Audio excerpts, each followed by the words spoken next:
Let's get salty!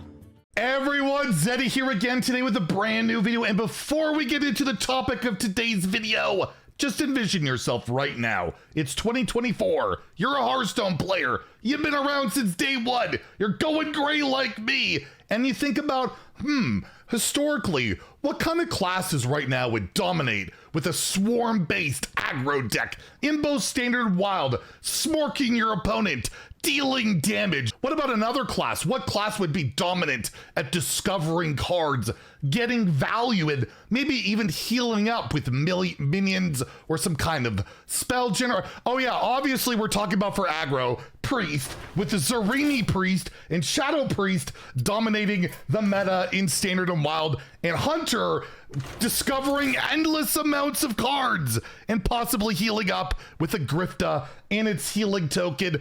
Class identity in Hearthstone feels like it has drifted farther and farther away, and I'm worried it's only going to get worse. January, when StarCraft expansion or mini set arrives, we're going to talk about how we've got to this point, what I mean by class identity and all that good stuff. And if you enjoy the content on the channel, feel like I've earned your subscription, please hit that sub button down below. Give the video a like, it helps us out a lot. We're on the road to 90,000 subscribers. And I think we're like, I keep saying, but we're like really close to 89K. So thankfully, Hearthstone has put into their client basically the definition, what each class in Hearthstone strives to be. And historically, they've kept up to most of that a lot of the times, right? It's kind of, we'll just throw Deathlight and Demon Hunter away. They're new classes, although I will say the funny part about the weakness of Deathlight, their strength, Undead Corpses, healing, minion swarms, weakness, challenging to build and pilot decks. What kind of weakness is that? Because the rune system, just play Rustka, play the rainbow cards. But I guess I'll admit there's a bit of intricacy to that. But lately, it feels like these have been just completely ignored, or just, it doesn't feel right a lot of the time lately. So just look at Druid, for example. Their weakness right now, destroying big minions and board clearing. And we got cards right now that Druid's pretty good at clearing the board with, like, a certain AoE they can play from Mage, or Yogg-Saron, or the Ceaseless Expanse, or Ziliax. A lot of neutrals in here. We're gonna allude to something in the future. But yes, Druid doing stuff that you think normally they wouldn't be that great at. Again, let's look at Priest. Their weakness, direct damage. Direct damage, they got that acupuncture right now. In Wild, they got all the shadow spells in general, like Mind Blast, 1 mana, like deal 2 to a minion, deal 3 in the face. Like, that's not really been a weakness in multi-million minion buff. Well, Ziliax, one of the best cards out there. It buffs everything pretty good. Again, a neutral. We'll talk about that in a bit.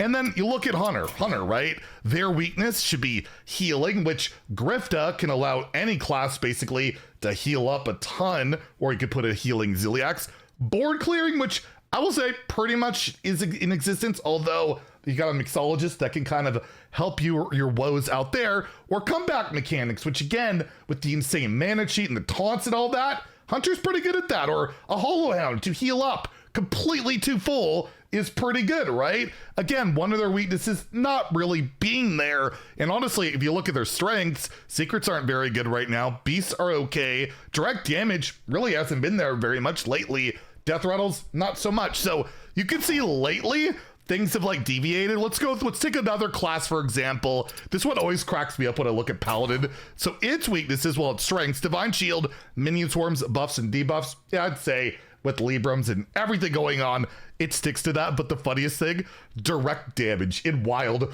We all know Holy Wrath for 100 damage. Can you think of a more powerful 2-card combo in terms of direct damage? But that's Wild, and yeah, that's not really as much of a thing. But I will say that class identity in terms of card levels has been just destroyed in mostly to 2 things right now. First, the tourist cards, right? Tourist cards, there's just going to be that setback of, if a class can access another class's cards, it's going to feel less like that class. Like right now, Warrior, for example, right? They've got Ramp. They got Ramp, and Minion Swarms is not supposed to be their strength. Well, they get like Dehydrate. Well, now I can swarm the board with minions, although they also got Dwarf Planet, which is just again, that's one of the things I will say. A card like Dwarf Planet that just makes zero sense in Warrior. I could say almost the entire year it's felt like that for Priest. There's some classes that seem really like on point for what they want to do, but lately it's just such a mess for certain other classes. Like if you look at the year of Warrior, they have just gotten random crap, it almost feels like. This latest expansion, all Draenei and Board Swarms, right? Board Swarms with Replicating Spore. Again, this feels like a Druid card in like almost every way. It feels like a Druid card, almost same like Dwarf Planet, but they're Warrior cards. Then you look at Perils of Paradise. Weird handoff stuff, I guess, kind of works. Menagerie, kind of, but really disjointed with the whole Rye Cleaver thing. Again, Board Swarm, like it's like all Board Swarms supposed to be their weakness. And then we take a look at Whizbang and they got mechs and all of that. Like it's been, I don't know, Warriors fell off this year after the year before where they were like one of their best ever. And then the year before that, we were all asking for it to be buffed forever. Warrior just, again, it's identity. I don't really know what the class is these days. And we could use the same example for Priest, which we had in Whizbang, like dragons in Silence Priest, I guess, which I'd say Whizbang was probably their better set. But then you look at the last one, it was like just aggro and tempo and a little bit of late game, I guess, right? Which didn't really work out in the self-damage stuff, which again, not Priest at all. And then the Great Dark Beyond, again, like tokens got kind of the Draenei, which hasn't worked out. And just where's the late game? Where's the value Priest? It's not really there. So for me, I feel like design wise, there's been some like questionable stuff. Again, the tourists have been a huge part of why things have felt the way they are. But of course, the biggest thing, like I've mentioned multiple times in this video, is neutral cards, neutral legendaries in particular, have really just shored up class weaknesses for like every class. And it makes everything feel very samey, right? Ziliax creating a big board buff or a big mass heal for every class, it eliminates a weakness for a Druid in particular. You look at with Unkiliax, that kind of eliminates a bit of a weakness. The thing I want to push home here is there's a reason for class weaknesses, right? Druid and Rogue in particular have probably the most powerful strengths. They can break the game in their mana curve. The game is bound by a mana system, and the classes that break it the hardest, Druid and Rogue in particular, typically have had some of the strongest weaknesses, right? Druid being they can't clear boards, their recovery's not great, and Rogue, they can't heal or gain armor. But when we have neutrals out there that completely alleviate that, like Grifta for Rogue right now, they keep bouncing it. They can get, a 1 mana heal basically up until full, right? Heal 12 and then another 12. They got insane healing. Or you look at the neutral Starship piece, they can gain incredible armor. So now they have that strength of like breaking the game with the mana curve, but that weakness that's supposed to hold them back, it's not there. And as a result, at high legend, yeah, you're not really seeing much of a weakness. Another example is Rogue's not supposed to be good at board clearing, and they just have cards that don't make sense in the class. Or like in particular, like Tarslick, right? Doubling the damage, incredible AoE effect with Fan of Knives. It feels really out of place. And it's been a pattern lately where neutrals are the big component of breaking class identity. Even Ignis can give any class a bunch of armor and damage they normally wouldn't have, but there's a lot more than that, right? There's a lot more. In particular, I don't know if this is like a big one to me. This is again a flavor one where it's like kill Jaden, you just play it and then you don't ever lose to fatigue ever. You just play it. There's no condition.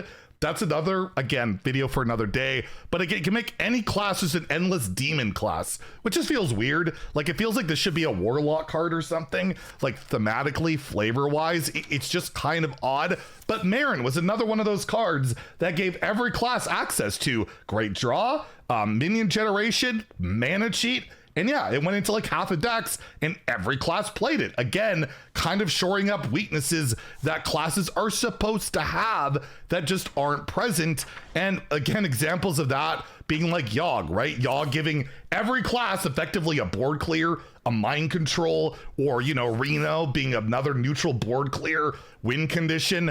And coming up soon, we got Bob the Bartender coming to the game. And what does he do? Well, he basically will allow now every class to have a full board freeze, normally only restricted, I believe, to mage, shaman, and kind of warrior. They have this weird 3-mana spell that can freeze the board. It was there. But again, this is typically a class restrictive thing. Same with like recruit and enemy minion. This was basically like Shadowward Steel or Entomb, pretty much reserved for rogue or priest, sorry. Rogue could have access to Shadowward Steel, but again, shattering class identity, and then all of a sudden every class that maybe they don't have a great way of hard removing a minion, like a druid, can play a Bob. I'm not sold on how good Bob's gonna be, but it's another one of these cards that has created this class identity lack thereof in Hearthstone. It just feels like more than ever, classes feel the more samey, and it allows classes like Rogue and Druid, who in my opinion have the strongest strengths of abusing that mana curve,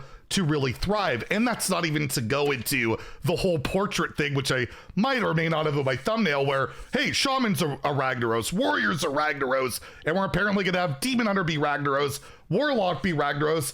Every class is playing like the same things in the game, drawing infinite cards, healing, dealing infinite damage, clearing boards, hard removing minions, and it's all gonna be done by Ragnaros, the I don't know, the beige lord, the purple lord, who knows? But to me, a lot of Hearthstone's charm comes down to its class identity, and it's losing that lately, I feel like. And again, StarCraft mini set's coming, and we're getting multi-classed heroes, maybe cards to go with it. So is Death Knight gonna feel the same as Hunter, as Warlock and Demon Hunter, and Druid and Mage and Priest and Rogue feeling all the same? Like we got this continuous thing going on where the classes are just kind of all blending in, and I feel like that takes a lot of the fun out of the game.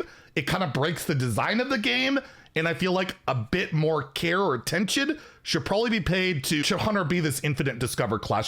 Should Warrior be swarming the boards with terrible spores and dwarf planets? I don't know, but it's a question I thought I would ask. Anyways, if you enjoyed the video, please like and subscribe. Have a great day and stay salty, my friends.